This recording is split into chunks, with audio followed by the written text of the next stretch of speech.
So we're going to go ahead and get started with this meeting. I'd like to welcome everybody and say good morning. This is the December 2nd San Diego Regional Litter Abatement Subcommittee meeting.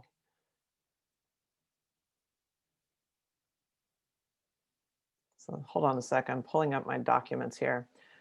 So I hope that all of you enjoyed a safe and happy Thanksgiving holiday. It's just been 2 weeks since we met last time for this subcommittee. And I want to sincerely thank this group for our great conversation at the last meeting. For those maybe who don't remember or who weren't able to join us, we talked about future items for this subcommittee. And one of the suggestions was the Water Quality Control Board. So that is an agency that regulates litter and pollution, and we want to hear from them. And we also had a number of people who requested that the state representatives or their offices be more involved in bringing awareness to this litter issue, because that also makes sense, of course, because Caltrans is a state agency. So we are a county or regional subcommittee, but we're not obviously a state agency. So our staff, the Sandag staff who is working on this subcommittee, is going to be engaging directly with the offices of our state elected officials, and we'll be plugging them into the subcommittee at that appropriate time as we move forward. So I'm excited about that. I think that will be really useful. So with that, let's go ahead and get started with this meeting. And I'd like to just ask the clerk to confirm if we have a quorum. Francesca? Yes, thank you, Chair. We do have a quorum. Okay, great. So our first item, number 1, is approval of the meeting minutes. Is there a motion for that?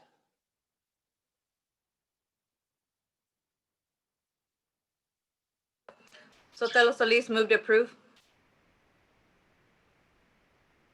Okay, thank you. I will go ahead and second that. So let's go ahead and vote on that.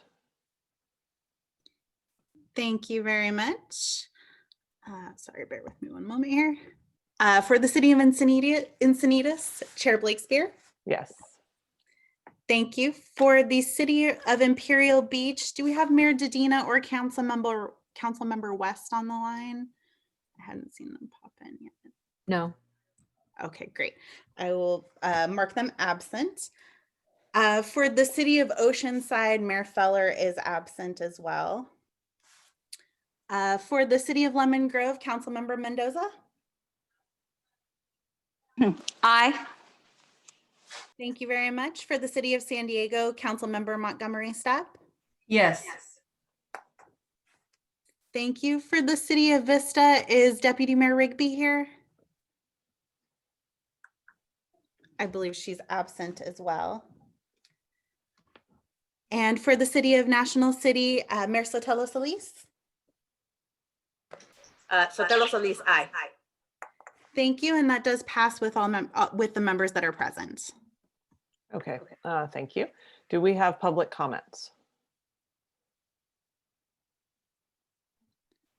No, Chair, I don't see any hands raised from the public. Okay. So before we get into today's reports, I wanted to let you know that we'll be pulling item number 4, which was the waste management overview, because given the holidays, we were just not able to get full attendance for this panel, but we'll be rescheduling that for a future date. So our report today is a presentation from the county staff on the County Integrated Waste Management Technical Advisory Committee. So the county had mentioned this committee at one of our previous meetings, and I thought it would be a good idea to have them provide us with more detail on what their committee does, what issues in legislation they track and follow, who is involved, and also how we want to make sure we're not duplicating work here, but that we are actually able to stay focused on our goal, which is to reduce the amount of litter on our freeways and highways in this county. So I'm hopeful that the presentation today will be focused on how it is that we can, both of these different advisory committees can be aimed toward that same goal and be complementary. So today with us, we have Michael Wanseidler. And so I will turn it over to you, Michael, and thank you so much for taking time to be with us today. Terrific, thank you. Good morning, Chair Blakespeare and subcommittee members. First off, I'd like to thank the subcommittee for the opportunity to share information on the Integrated Waste Management Technical Advisory Committee, or as we refer to it, the TAC. So as an overview of my discussion today, I'll provide the history and context for the development of the TAC, share some of its key topics and activities, and then close with overlapping areas that may be of interest to the subcommittee. So for the history of the TAC, in 1989, the Integrated Waste Management Act, also known as AB 939, was enacted by the legislature to reduce dependence on landfilling waste and to ensure a coordinated approach to managing it. It required local jurisdictions to meet and maintain a 50% waste diversion target by the year 2000. AB 939 also required the preparation of a countywide integrated waste management plan. As part of this regional planning document, the plan includes information provided by each jurisdiction on their programs to analyze their waste streams, divert waste to meet the state mandates, safely manage household hazardous waste, and list existing and planned recycling facilities. The plan also requires the county to demonstrate that at least 15 years of landfill disposal capacity is available for the jurisdictions in the county. If there's not adequate capacity, a discussion of alternative strategies, such as increasing waste diversion, must be included. Every 5 years, the plan must be reviewed to ensure that 15 years of landfill capacity is still available. When last reviewed in 2017, based on data from landfill operators, the region was estimated to have permitted landfill capacity through 2059. As part of the planning process, Sandag was selected as the region's Integrated Waste Management Local Task Force with 2 advisory committees, the Citizens Advisory Committee, or CAC, which is comprised of public interest groups and industry representatives, and the Technical Advisory Committee, or TAC, which is comprised of the county chief administrative officer and city managers or their designees from each jurisdiction. In practice, it's the jurisdiction's recycling coordinator or staff that fills this role. The advisory committee's purpose is to advise Sandag on the countywide integrated waste management plan and related items. After working with Sandag to complete the planning document in 2004, the jurisdictions and stakeholders recognized the value of maintaining the TAC and CAC meetings as a way to coordinate strategies for reducing waste and sharing information. Therefore, the county continues to hold these meetings monthly. To give you more details on these monthly meetings, in addition to jurisdictional members, it's also attended by guests, including representatives from the California Department of Resources, Recycling and Recovery, known as CalRecycle, educational nonprofit organizations, waste and recycling haulers and processors, industry stakeholders, and interested members of the public. The meetings serve as a forum for members and guests to provide updates on programs, share outreach materials, discuss new state requirements, and other items of interest. Though many topics related to waste are discussed at the meeting, they generally focus on methods to reduce waste and maintain compliance with state mandates. A key issue to the group has been that we've been following is managing organic waste, such as food scraps, yard trimmings, wood waste, and others. To reduce the climate impact of methane generated from landfilled organic materials, the legislature passed a landmark bill, SB 1383, which sets a statewide goal of 75% reduction of organic waste by 2025 and a 20% reduction in edible food disposal by the same year.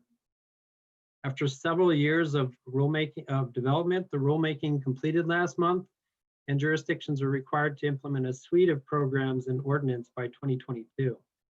The county, state, and other organizations have offered several presentations on this topic, including evaluation of current and needed capacity for processing organic materials, food donation infrastructure, and end markets for processed organics like compost, mulch, and renewable natural gas. Related to legislation, TAC members monitor legislation and share summaries and updates on the latest proposed waste and recycling legislation during the meetings. Related to this committee, there were 2 bills of note from the last session, including SB 54 and AB 1080. These were twin bills intended to reduce the use of single-use plastics, and they'd ensure that plastic manufacturers take responsibility for producing single-use packaging and products and require a 75% reduction from these plastic products by 2032. It would also require these plastics to be recyclable. By a slim margin, these bills failed to pass, but they're expected to return in the next session. Also discussed recently is a proposed 2022 ballot measure that's in the process of validating signatures. It would also reduce single-use plastics, potentially place a fee on single-use items, and ban some non-recyclable plastics. I think there's several areas of overlap between the TAC and the Litter Abatement Subcommittee. During the meeting, jurisdictions, haulers, and nonprofit organizations share information on their campaigns, events, and programs to reduce waste. There's also opportunities to collaborate on outreach. And just as an example of that from recent days is the county's established a recycling right campaign, which is designed to help the public understand what materials are recyclable. The county developed social media posts that other jurisdictions can tailor and share with their stakeholders. So similar information on the tarp-your load or other programs could be promoted through jurisdictions and their haulers and added to social media, billing inserts, newsletters, and other outreach. This program can also be promoted through jurisdictions' community cleanup events and through their outreach programs with students and also the larger community. Beyond the tarp-your load program, we often see a lot of mattresses that are illegally disposed on roadsides. And I think there's an opportunity to collaborate to promote Bye Mattress, which is an industry-funded program that provides outlets to recycle mattresses at no cost. The TAC can also serve as a forum to share best practices related to litter abatement. For example, TAC members and hauler partners frequently conduct technical assistance site visits to businesses and residents and can remind and emphasize the need to ensure bin lids are closed to ensure that waste is secured inside and does not blow out. The TAC can also compile information. As an example, the county conducted a survey of jurisdictions' load covering requirements in their franchise waste hauler agreements and ordinances. And to date, we've received responses from approximately 13 jurisdictions. And most of those that responded include language in their ordinance that requires load covering. Many also include language in their franchise agreements. And the language that's used is quite similar to what was shared at the last meeting by the California Highway Patrol. Some other cities do not have language in their agreements ordinance, but they shared that their haulers follow state law and cover loads as required. So as a final item, educational events can also help to get the word out about reducing litter. One event of note is the annual Zero Waste Symposium, which educates attendees on a range of zero waste topics, including reducing single-use plastics and marine debris, expanding recycling programs, and sharing educational campaigns and model programs from across the state. This day-long symposium is organized by Zero Waste San Diego and generally held at the County Operations Center, but this coming up in February 22, when it's next planned, it will be held virtually. So events like the symposium can help expand outreach on the activities of this subcommittee and also work that the TAC is doing to spread the word to reduce litter. So in summary, the TAC can be a valuable channel to provide and disseminate information, and we look forward to partnering in the effort to reduce litter. And with that, I'd like to thank you for your interest and be pleased to take any questions that you might have. Okay, thank you. Yeah, so you read through a lot of information really fast right there. And so I appreciate all that's being done. I mean, my question really is that these meetings that are taking place are talking about strategies for reducing waste. It's a forum for updates, state requirements, best practices, this kind of thing.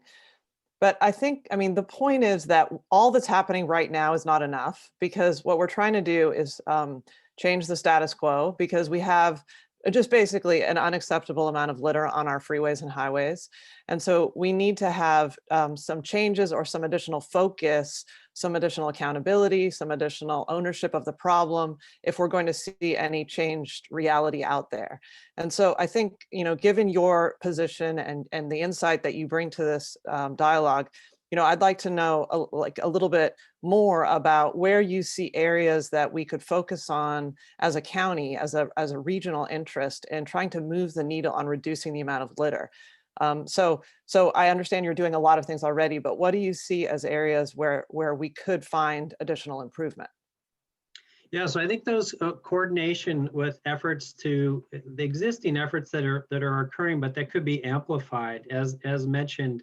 the work where all of these jurisdictions and their hauler representatives, when it's an exclusive hauler relationship with that jurisdiction, they're going out to residents and businesses to look at their sites to ensure that they're complying with waste and recycling regulations, and they can also ensure that those lids are closed. You know, there's times when materials can flow out of bins if the lids are not closed. So I think that's an opportunity to stem that.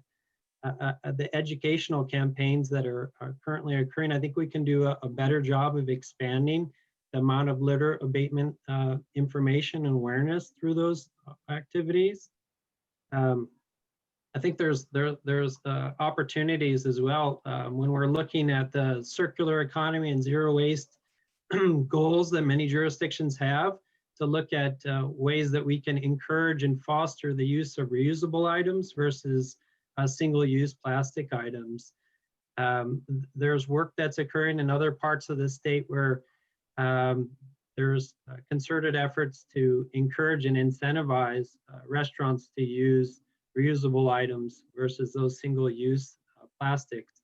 I think it was Heal the Bay up in Northern California that did some surveys that showed that, you know, the majority of the litter that they were seeing on roadsides was occurring from restaurants, and it was related to single-use plastic.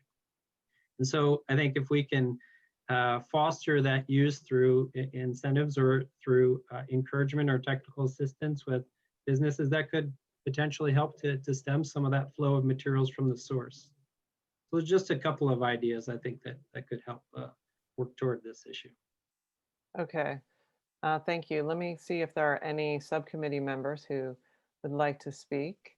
Let me see here. Okay, Council Member Montgomery Stepp. Thank you so much, Chair Blakespear. I just want to, first of all, say thank you for providing this information and for coming to the committee.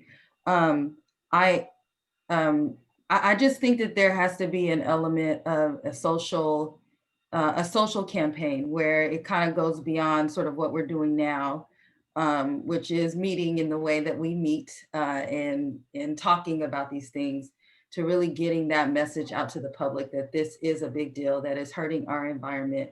Aesthetically, we get a lot of complaints about the aesthetics of trash, which is extremely important, but there are many other reasons why we just should not be littering the way that we do, and where it's coming from, that information is very, very important, and you've provided some of that because it will help us tailor a message, but it needs to be a broad message, I think, and kind of having sort of a strategy where it's left up to different offices to get the message out there. I think we've sort of been doing that. I can speak for my office. We've been trying to do as much of that as we can. We've sponsored our own trash days, dumpster days, with the help of some of the companies, Edco Republic, you know, that were helping us do that. And I know National City has done that. I'm sure all of us have done that. It gets to the point of getting a very clear, simple message, in my opinion, out to the public about this. I have received complaints about trash in District 4, calling folks in District 9 of the City of San Diego, in District 5 of the City of San Diego. And so I think it'll do two things. One, it'll bring the social component. It's not cool to do this. It's not cool to litter. It hurts another person to do that. But it also will show people that are complaining and that are trying to be responsible that we are also doing everything we can to get the word out in an organized campaign, like regional way. I think we're past sort of having a message and putting it out there. And I know also you mentioned the mattresses and sort of the different types of campaigns that we see for the different types of litter that we see. And I just think it needs to be one concerted message at this point, because it's really across the entire spectrum. It's pretty bad, so much so that we had to form this to, get a sense of what's going on regionally so that we could figure out what to do. That's just my 2 cents. I think we should be moving toward developing a regional campaign around this issue. And we should just do it at this point. I mean, I think all of us are trying everything that we know how to do. It is really about getting that message and showing that this is a big deal and that we care. So that, that's all I would say about that. I do appreciate the information. I think we have to find a way to consolidate it and make a message simple to get out to the public. Thank you. Yeah, thank you. Michael, do you want to respond to that? And then I'm going to go to Gustavo. I think that those educational campaigns, I think, are a critical element of this, and it's not something that we can just do once. I think we'll need to continue to put that message out there. And as we've demonstrated with other social media campaigns that we've worked on, through the TAC, there are obviously the strength of all of the jurisdictions working together, but also the nonprofit organizations. I Love a Clean San Diego attends most meetings, and so does the Solana Center for Environmental, as well as most of the haulers and the large haulers in the region.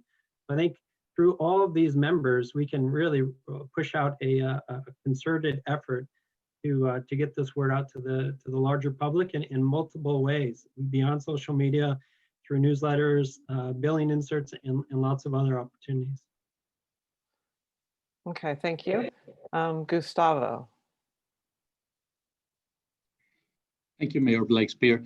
Michael, thank you for the great presentation. The question that I had is, anecdotally, every time that I take out my trash in my neighborhood, and I live in the city of San Diego, any loose items that are on blue bins as the trash truck comes by and mechanically lifts those and puts the recyclables inside the truck, things that are loose basically fly out.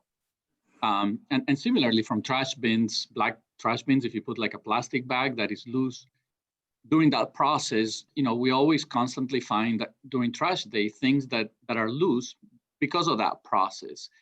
Is there a better way to inform the public on how to put things inside a trash, either a black or a blue trash bin, so that during the process of recollection of the trash, these things don't end up on the streets? Because if you're not diligent, or if you're not there, maybe you're at work, by the time you come home, those things the wind just takes them away, and they get disseminated in the city streets, in the county streets, in the state highways.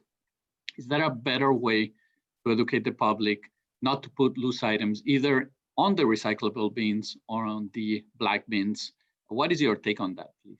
Yeah, that's a great point, Gustavo, and thank you for raising that. I think that there's a dual responsibility here. First, for residents and also businesses to both ensure that they're not overloading the bins and making sure that the lids are closed after they've placed items in there, but then also for the haulers and those that are collecting the materials. I can't speak for the other jurisdictions, but for the county, when haulers are emptying containers, if there's any materials that spill out, their responsibility is to clean up those materials as they spill out. But it is a dual responsibility. We want to make sure that residents and businesses are not overflowing bins that are going to overflow onto the ground and maybe miss. So I think it's a opportunity to include that in the messaging that we share with any kind of promotional campaigns, and to emphasize that through our newsletters and other media posts. So good point. Yeah, thank you. I think what I'm referring to is the fact that there's at least there's no guidance that I know for recyclables. If you're all junk mail you get, or all of those papers that you get, you just throw them in a recyclable bin, and the process of collection just will make some of those items fly away. And it's not practical for the truck driver to stop every time one of those little paper things flies away, or even like loose plastic bags. So is there a better way to inform the public to bundle these things, tie these things together so that they're heavier, so that when they're being loaded inside these trucks mechanically, these things don't fly away and then get carried into our waterways or our roads? Yeah, so I think in the recycling containers, we do not, plastic bags are not a recyclable item. So those items, any kind of plastic bags and such, would either be encouraged to be taken to a retailer that accepts them for recycling. But in the trash containers, if people put materials inside of a plastic bag and throw it into their trash bin, that would help reduce flow of materials from that side. From the recycling containers, it is a little bit more challenging for small paper items like you're mentioning. We can look at, we haven't in the past shared information about putting those materials bundled, but that could be an opportunity. That may present some challenges for those at the recycling processor though. So we'll have to evaluate if that's something that would be a problem down the road for those that are managing the material. So I don't have a silver bullet to that, but I can tell you that we'll look into it and explore what options are available. Thank you. Okay, thank you. I'm going to call on Mayor Sotelo Solis next, but I just want to make one quick comment after that. I think it's important. It's always important to share all this different information that's relevant to reducing waste in general. But, my focus on this subcommittee is that we're talking about freeway litter. So the litter that is on the highways and the freeways and the on and off ramps, because any individual person who is managing their individual blue bin or their trash bin, I think that those are issues that maybe need to be dealt with in different forums. So the issue when we're talking about like a tarp your load, that seems relevant because people are driving down our freeways and stuff is blowing out the back, and then it's getting onto the sides of the roads and it's sitting there for a long time, and we don't want that to happen. So kind of staying focused on that part of the litter is really important. And I mean, clearly what you were talking about of reducing the stream, the waste stream, reducing plastic, those are decisions that cities make. Like we have made decisions in our city that we do not allow styrofoam to be used at any restaurants. So that's the styrofoam ban or a plastic bag ban. And the single-use plastics are another thing that's upcoming for us in our climate action plan implementation. And I do really encourage, of course, all cities to be doing that and advocacy to take place so that happens, because that reduces the source of these types of litter. But I think we're also, just really focused on the fact that our highways have become just totally filled with litter in a way that's unacceptable to all the people who have formed this committee. And so that's really, the focus of these discussions. So I'll call on Mayor Sotelo Solis now. Thank you, Chair Blakespear. I actually would echo the sentiment with regards to what Councilmember Montgomery Stepp mentioned with the education piece and how we go about doing it. We know through the COVID-19 pandemic, just wearing facial coverings has taken a whole 8.5, almost 9 months to get people to wear masks and wear them properly. I think as we go into what steps we need to take to keep our community clean, I mean, as easy as the idea is, it's still, as Gustavo mentioned, is it the small papers that are, coming out of the individual trash cans, or is it, as Chair Blakespear mentioned, the freeway, litter that is coming off of the trucks.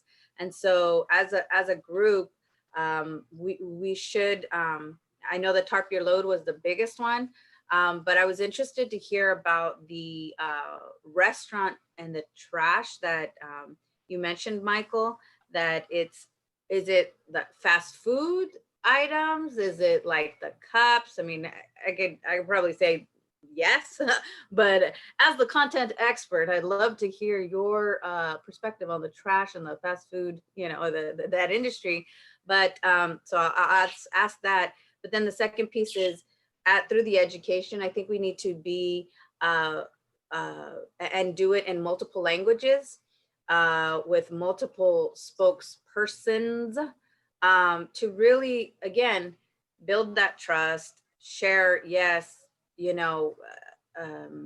upcycling is great.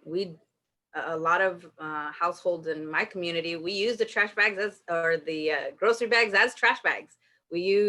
But knowing that they're not supposed to be in, the recycle bin, or maybe there is that additional sense of empowerment and education that, you know, we may need to do as well. So cultural relevance, I think, is extremely important, but I'd love to hear your insight on the fast food or trash that's out there from the restaurants.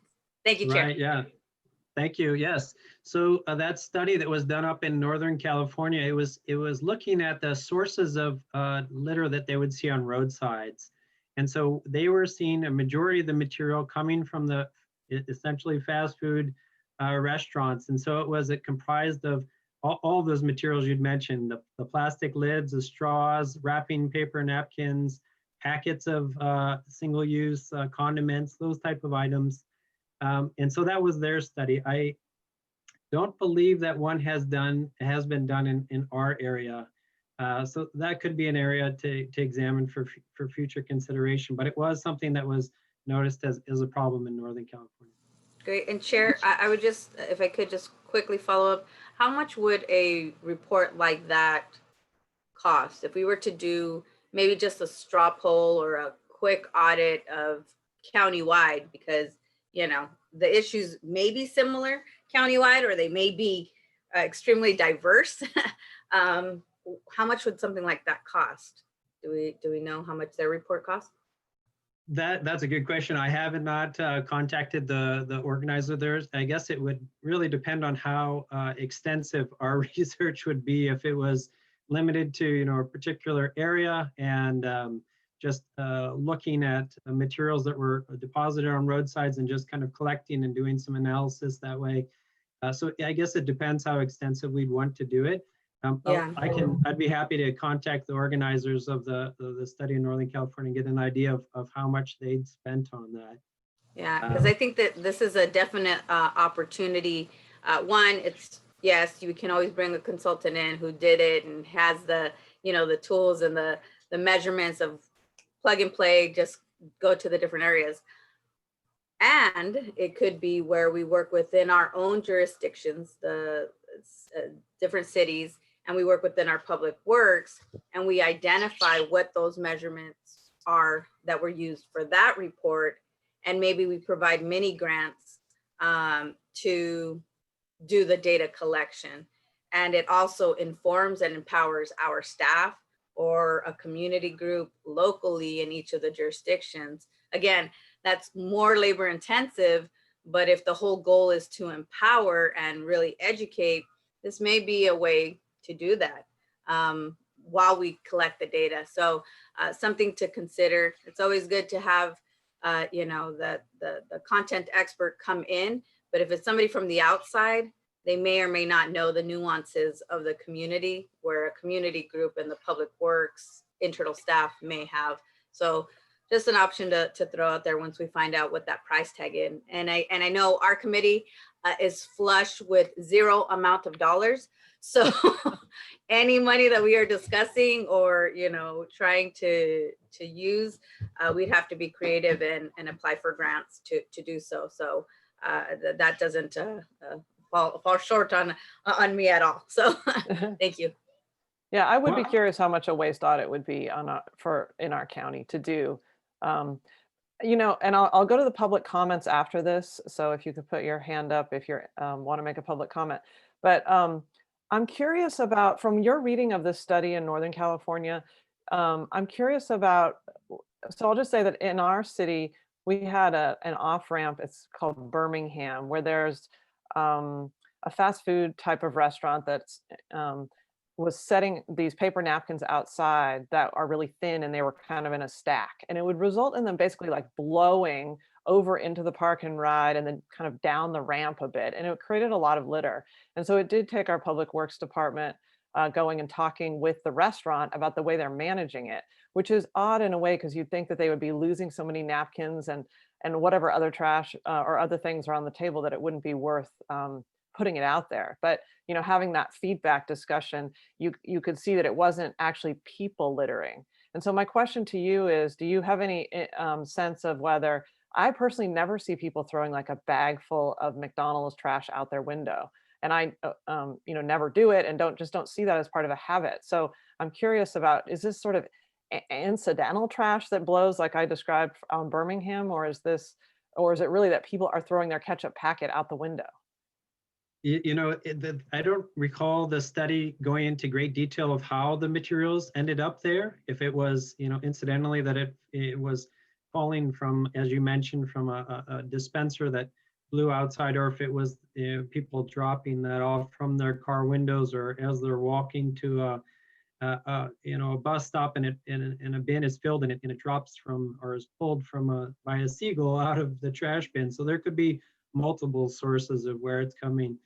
I'd like to just go back one moment, if I could, to the previous point regarding data collection. There is some existing data that we have. It's not directly related to roadside litter, but it's somewhat similar, which is the I Love a Clean San Diego beach cleanup data, which they catalog the materials that are collected at those events. And I think they do a top 10 of materials that are collected. And so we may be able to use that as a stand-in for some of that information that might be able to help us look at the top disposed types of materials. Okay, thank you.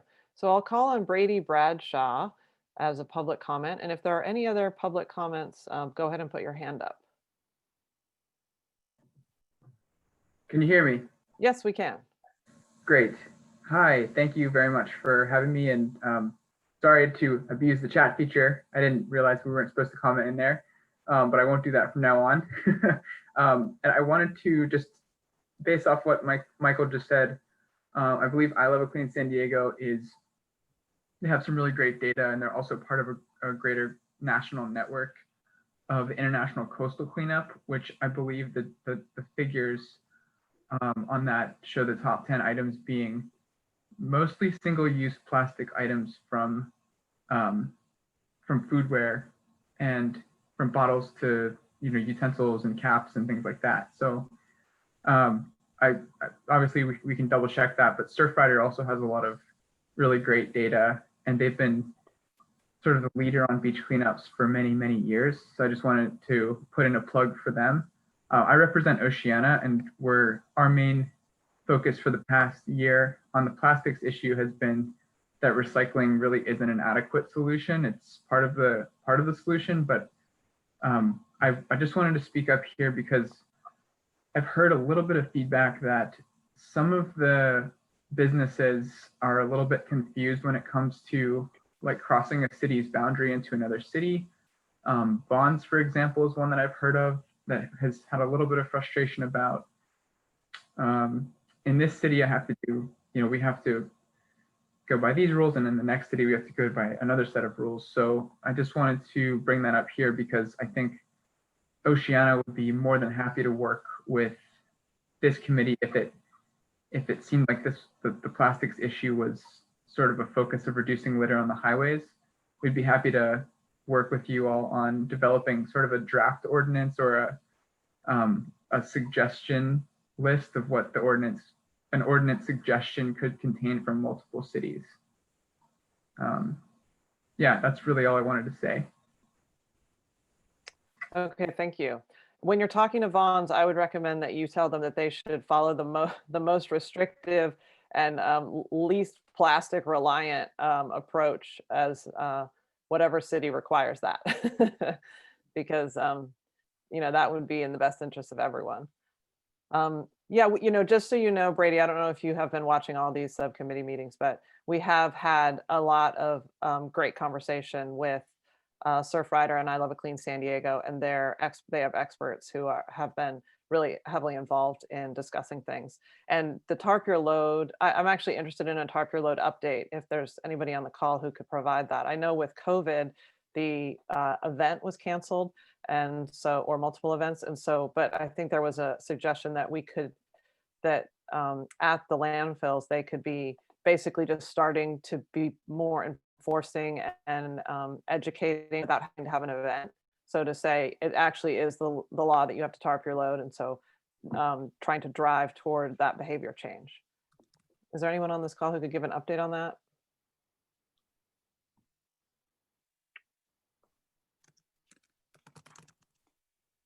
Let's see, is it, I'm not sure, Jean or Jeff Manetta or Jean Matter? Your hands are up, but I don't know if it's related to this question. My hand was up, but not related to this question. I think Jean was going to respond to that. Okay. Hello, I'm Gene Matter with the City of San Diego. I'm the interim Okay. Hello, Jean. director for the city's environmental services. One of the things we do is manage the landfill. So it is true that due to COVID, the event had to be postponed. We are working with Surfrider about an alternate date. We did not talk about our staff handing any tarps out absent the event, but we can certainly talk to them about that. What we talked about was having an event, a media event I'm having at a the hard land. time hearing you. I don't know if it's me or you, but Hmm. maybe you could just say that again. A sound check? Is that better? I hear you everybody- fine, Jean. I don't. You hear it fine? Okay. Yeah. Okay. Okay. Well, then just proceed along. Okay, so what we will do is, what we had in mind was a media event announcing the issue. And then instead of having tarp your load staff passing the tarps out, we would have our fee booth operators pass the tarps out. We did not talk about it being independent of an event, but I can certainly touch bases with I Love a Clean San Diego about that. Well, however you think it's most effective. I mean, to me, it seems like it should kind of be operationalized. Like this is just, you're supposed to type your load and we're encouraging compliance and that you need to do it. And so we're providing a free tarp here or some information about where to get one, but that it just becomes operationalized. So I'm happy to, however you think. I'm so glad that you're on this call and that you're able to provide this information and that it is moving forward, because I was fearful that it would just go into an indefinite pause phase. So I'm happy to hear that's not happening. No, I totally agree. I would recommend we have a media event and then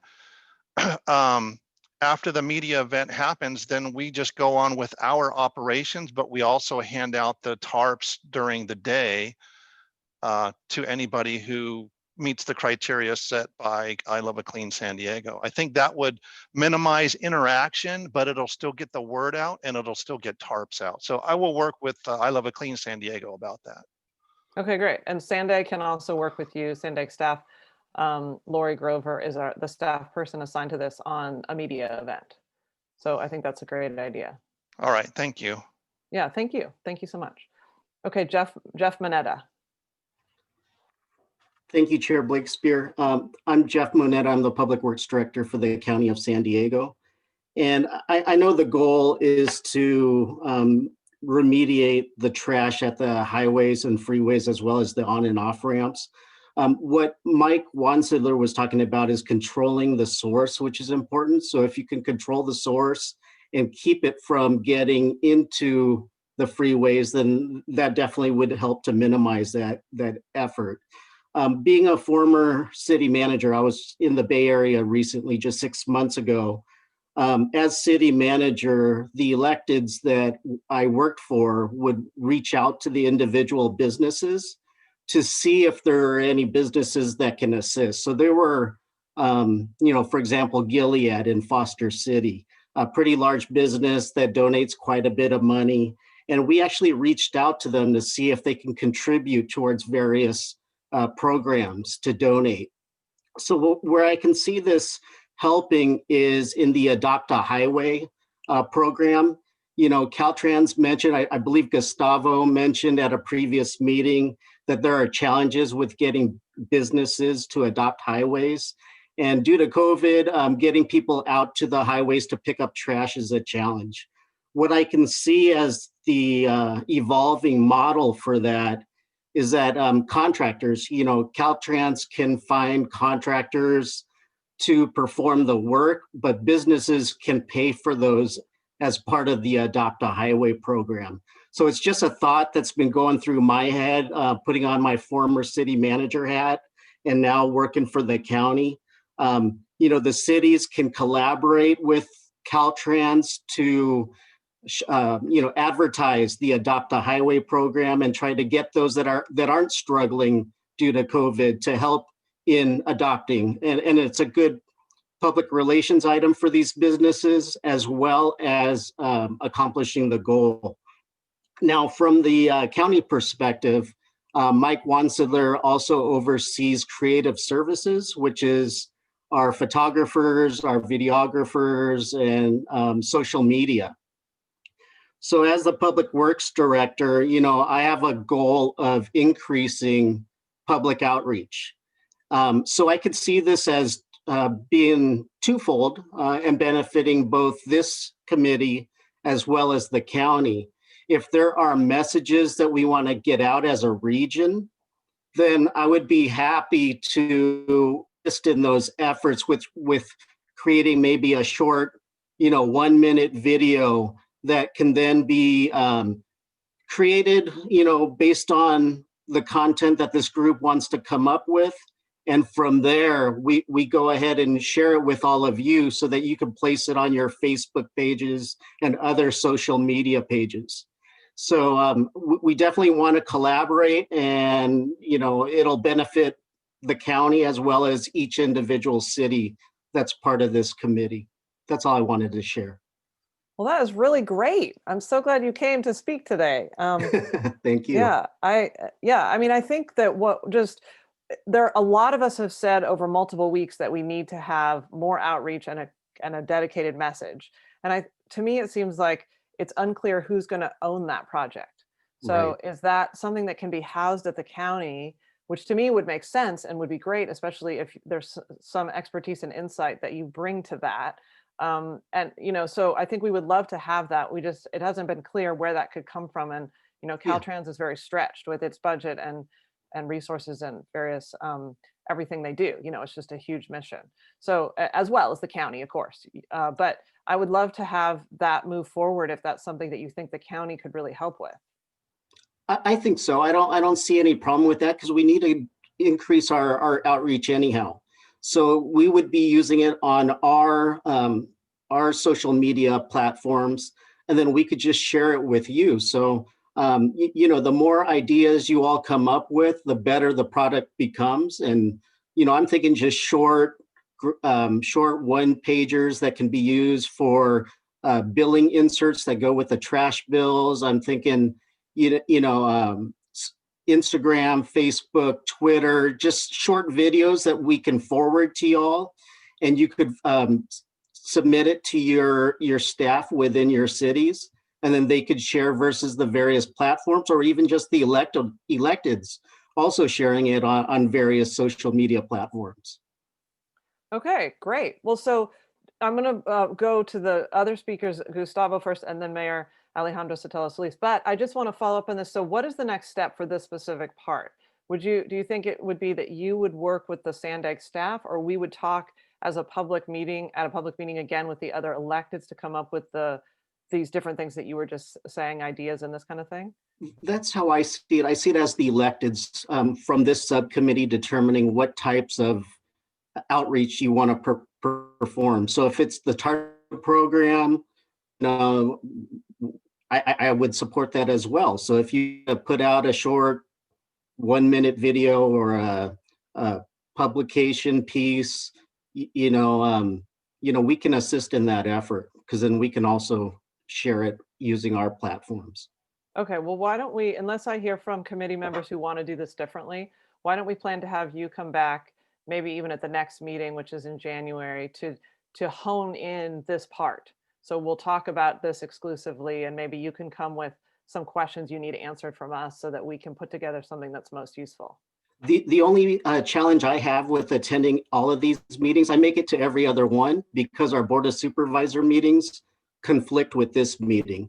Yeah. So Mike Wansidler will be attending pretty much all of these meetings, and then I'll be attending every other one that's not in conflict with our Board of Supervisor meetings. Okay, well, the next one is supposed to be January 13.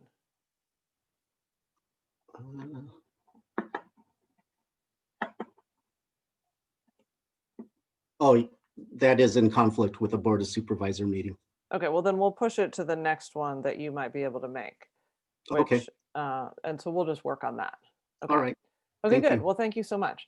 Okay, Gustavo. Thank you, Mayor. I wanted to follow up on a couple of items. The first one is the waste management audit idea. I think that that's a great idea, and I just wanted to share that one of our adoption groups, one of our Adopt a Highway groups in Bonsall and Fallbrook that adopts a section of 76. They're actually a very unique group because one of the things they do with the trash that they pick up on 76 is they actually take it home and they sort through it and they classify it. So this by no means is a comprehensive waste audit of what they find, but this is what they find of what we find along the county, but this is what they find on 76. And this is from their latest report, and I'm gonna read. They gathered 8 bags plus 2 tires. Most of the collected debris taken home, 80% to 90% of what they collected on those 8 bags was recyclable. Paper, cardboard, fast food byproducts, and tons of cigarette butts.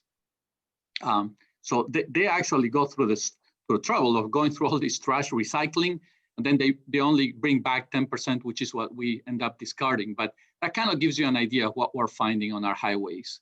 So I wanted to give you that feedback and also give kudos to this group for doing that tremendous work for keeping the highways clean and also for the recycling program that they have. The second one, I wanted to thank Jeff for speaking and for all the great ideas that he brought up. And I wanted to maybe throw out another idea that with the county or with the cities, we need to think about really seriously, and is how to restart the probationer program in a post-COVID world.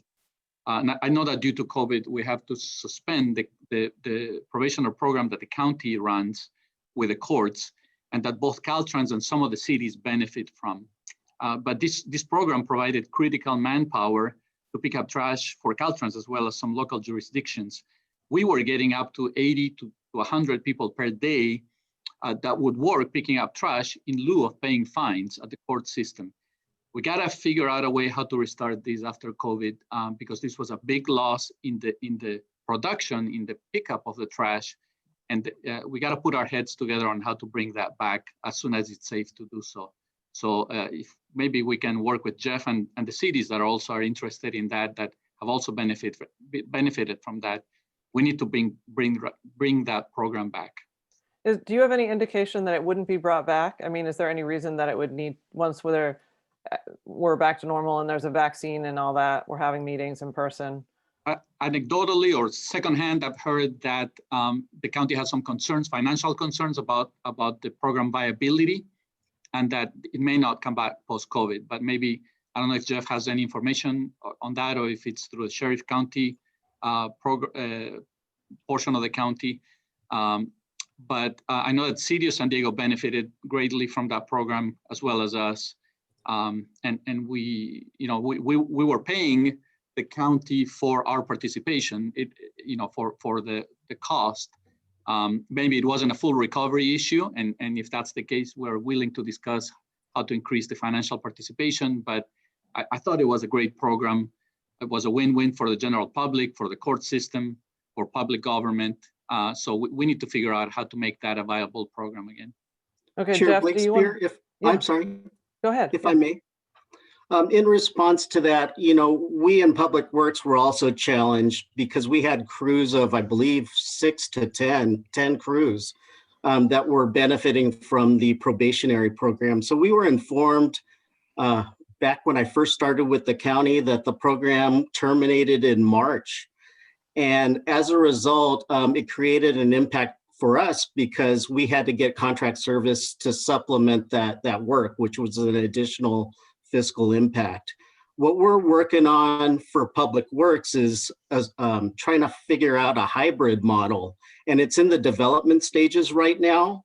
So we're looking at having our Public Works maintenance crews supervise a probationary volunteer crew. So if people choose to want to offset their fines by volunteering and doing that service to offset that cost, then our maintenance crews in Public Works would supervise that effort. So we've had to do that independently of the probation department, and we're currently working on that. So if that's successful, then I think we can share that model and MOU with the various cities and Caltrans and agencies. And if they want to develop a model similar to that and it works and makes sense, then that program can come back to life in a different model. So we're working on that right now, and I can keep you updated as to the progress on that. Okay, great. And then I think Jean Matter wants to respond to this string right here, and then we'll go to Mayor Sotelo-Solis. Thank you for the opportunity. This is Jean Matter, Interim Director for the City of San Diego Environmental Services Department. Yeah, and the other thing that my department manages is abatement of litter within the public spaces. And we have been impacted by the loss of that probationary crew. They used to provide 100% litter removal of loose litter along city streets, and they no longer provide that service. So we have been forced to pivot, and it has been an impact to our other services, such as our large illegal dumps. So we would have city crews pick up those large items like couches and appliances. And now they have to balance between roadside litter and the large items. So we have been impacted, and we're looking for the county also to restart the program. And even if it means an increase in the fees, like they mentioned, we would be interested in finding out what the fee would be, because it still could be feasible from a cost standpoint. Okay, good. So it looks like there's uniform interest in having this program restart, and we should see good progress on that as the months go by here. Mayor Sotelo-Solis. Thank you so much, Madam Chair, and thank you to the speakers. One of the things that I wanted to just ask, as part of the committee, I would love to be able to create a timeline of, of events, of maybe social media blitzes that we can do as part of that. The stuff that's free, the stuff that requires potential partnerships, and then the municipalities can kind of jump in and we do a massive San Diego County-wide, blitz. But I'd also too, it maybe even be interesting if we incorporate our weather partners as well, because we know when it rains, that's when a lot of the trash gets swept into our waterways and our watersheds.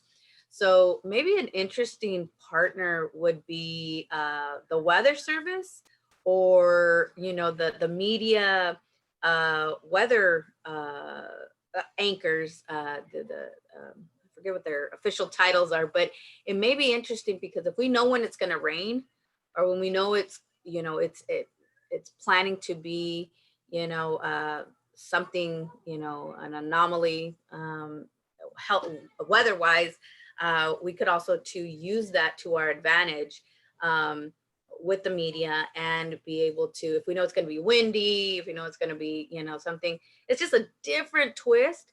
And, we can kind of build that media presence and media partnership in with it, especially as Jeff mentioned earlier, if we are going to go and do a social media, media campaign in an actual event, this might be one way to do that, because the weather plays a lot into tarps breaking, especially right now with COVID-19.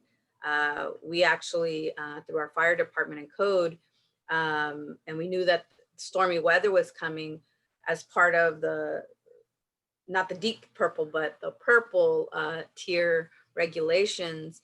Our guys went out and shared with those restaurants that were having outdoor service how to properly secure their outdoor tents, how to properly make sure that they have ventilation if it does rain, what that looks like. So, really incorporating those two things, I think, gives us an easy win, a nice media platform, but a different way of also to thinking of how to bring in these partners. Thank you. Okay, thank you for that. I just wanted to follow up on one of the comments that was made about getting electeds reaching out to local businesses and having them support financially the Adopt a Highway program that's run by Caltrans. And I think that's a really great idea. And we're going to have another update from Caltrans about the Adopt a Highway program, because it's really important that when areas are adopted, that they are then kept clean, so that there's an accountability for who is signing up for those programs and getting the advertising benefit from it. And then also, the way the outreach happens to the cities to say, hey, these are the places that need to be adopted, and this is the program we're trying to run, and can you help us? All of that needs to be part of it.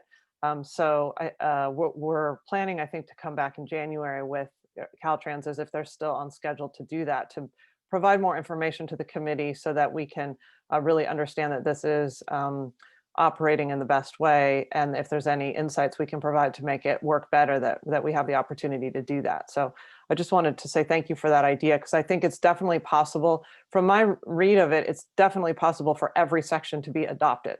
That would really help reduce the burden on Caltrans of the pickup if there were all these other groups that were doing it. But it also needs to be done at that higher standard where it is clean and it is kept clean, or it doesn't really accomplish the goal. So I just wanted to follow up on that.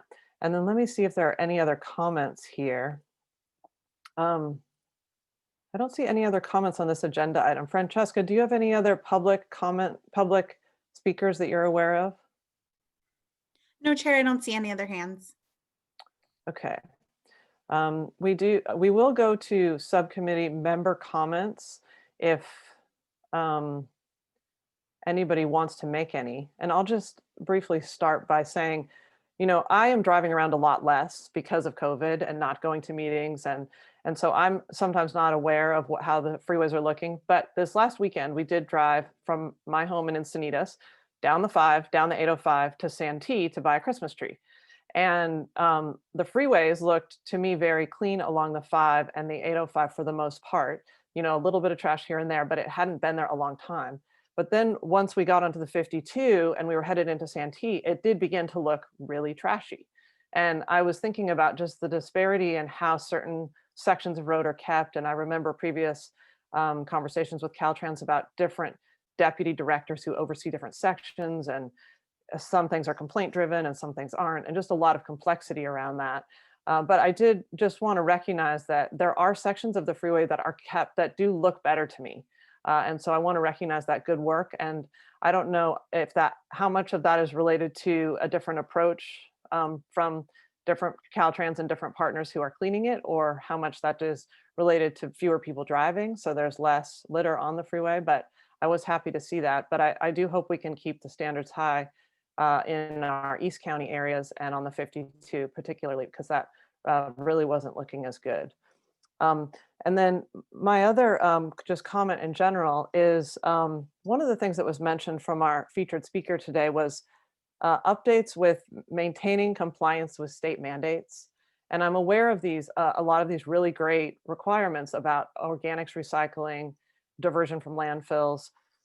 And so, understanding, I still don't have clarity on state mandates related to litter. So I know that maybe they aren't there, or I haven't seen any statutory requirements. I would be interested in seeing them, and then maybe understanding if there is more that we need to do in that area, because I know that litter is a problem throughout the state, and at some point, COVID won't be, and the recovery won't be the only thing that our legislators are able to think about and take on. And so I am interested in knowing that maybe in more specificity about what the mandates are related to litter.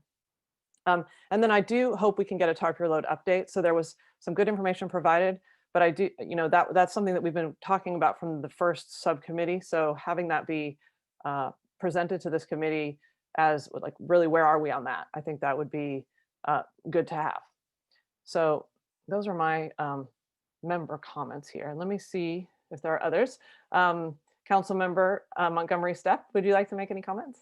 Yes, thank you, Madam Chair. I'm looking forward to connecting with the county and with Jeff on this. What seems like we're starting a strategy of getting the word out in a way that is very organized, where we are working together as a region. So I'm really excited about that. Just want to piggyback off of your comments, Madam Chair, about what I am seeing. I am also not driving as much, but when I do drive in different areas in San Diego, I am still seeing quite a bit of trash. we've had some pickup and actually seen more work going on the freeways. But I just want to plug the 94. It's really, it may be better now. Maybe Gustavo has an update for me, but the last time I went there, it was really, really bad. I hadn't seen it that bad in a while. And that was particularly in between like Federal Boulevard and Euclid Avenue. We've seen cleanup on the 94 and other areas. We've also had some neighborhood folks adopt one of our new ramps, which we're very, very excited to have, and thank Caltrans for that. But it has been really bad in some areas in particular. So I just want to put that plug out there also going into the East County on 94, that it still needs a lot of work. Thank you so much. Thank you. Gustavo? Thank you, Mayor. Yes, we are on track for a January presentation. So we will be bringing back a deeper dive into the Adopt a Highway system, what's adoptable, what has been adopted, how do we get accountability from the adoptions, and as well as what are we doing in our construction areas, and what we're doing with our partnerships like I Love a Clean San Diego. We can also bring back, we definitely have the same standards for all of the routes and all of the jurisdictions. There are complexities about why trash comes into our roads. One of it mentioned by Mayor Blakespear is the amount of people that travel. But also our resources are different. In some areas we have contractors that help us if we have a construction zone. Sometimes we have more adoptions that help us. So our approach is the same. The standards are the same for all the areas, but yes, there may be some areas that need a little more attention than others. Just want to add part of my general comments that on Thursday, we will be presenting at the Cities and County Transportation Advisory Committee. That's on Thursday at 9:30. That's the Public Works Directors meeting, where we're gonna be presenting the subject that we presented at this subcommittee earlier, at earlier meetings. The concept about getting the locals more involved in picking up trash on the local roads as they cross the state highways. So that's coming up just tomorrow, actually. The recent COVID surge that we've seen in our communities is affecting our workload as well. We've seen an uptick in positive cases in the last couple of weeks throughout our maintenance offices that are throughout the region, which is reflective of what's happening in our communities. So we're going to continue monitoring the situation and evaluating how it's impacting our resources. And we will be prioritizing our maintenance work to the more critical areas like emergency response. So litter collection may be affected to the extent that if these numbers keep increasing, like we think they might with Thanksgiving gatherings and end of the year gatherings, it will be a problem on our end with our workforce. And as you noted, we will come back in January, or as I also mentioned, we will come back on January with the Adopt a Highway update, but our efforts haven't stopped. We've sent letters to some of you or all of you regarding what's adoptable in your jurisdictions. And I wanted to thank Mayor Blakespear for the comments regarding the letter that we sent her. And we will be incorporating those comments as we expand that outreach to elected officials that are outside of this subcommittee. So thank you for that. So that concludes the comments that I wanted to make. Thank you. Okay, thank you. And I'll just say that when you come back to us, I'm hopeful that in the past you've said that sometimes who adopts can determine how much things are cleaned. And so your preference is that there's a professional operation that does it. And so to the extent the program can be changing to accommodate that, I mean, this was even said from, I think it was Jeff, but it might've been Jean that said that, you know, that the business pays for it, but then the contractors that are hired are somebody that you've pre-chosen. So Caltrans says, here are the list of groups that can clean. And maybe I Love a Clean San Diego is on there because they're basically pre-vetted, but you don't just allow any old person who says, oh, hey, I want to have my name on the side of the road. And then, you know, they do it one time in 8 months. So because we want to avoid that variability. So I'm hoping you can come back with some information about, you know, raising those standards. Yes, we can. That's part of the presentation. Okay, that's great. Yeah, And then just one final thing is, when I was received the information from Caltrans about the areas in my city, what I'm suggesting is that the outreach be really tailored at the goal. So it has like an ask, it has a specific call to action of saying, these are available. Here's a list for you to see. If you would like to, if you know somebody who could do it, this is the cost and this is who to contact.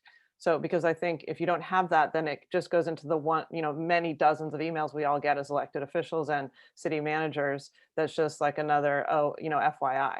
So the idea is that we're helping guide this process so that it results in an actual change, so that it results in more people adopting and that you're able to fill this program for better success. Yes, those were some great comments. Thank you. Yeah. Okay, good. Thank you. Okay, anybody else before we adjourn here? Yes. Okay, Marissa, tell us, Elise. Thank you, Chair. I just wanted to just reiterate the request that I made earlier, just with regards to a timeline. I know we have our next meeting set for January, but I think that it's really important that we, again, knowing that it's not etched in stone, but if in addition to our meetings, what our social media or outreach events will be, maybe staff can, work with you, Chair, to kind of get that out, because 2021 is not, we're still going to be in COVID scenario. So it gives us an opportunity, even if we look 6 months out, to really think what we want and envision. So then we can set the bar, we have something to compare it to, and then whether we were successful or not, then we can have those, measurable outcomes that we could present to the greater SANDAG board.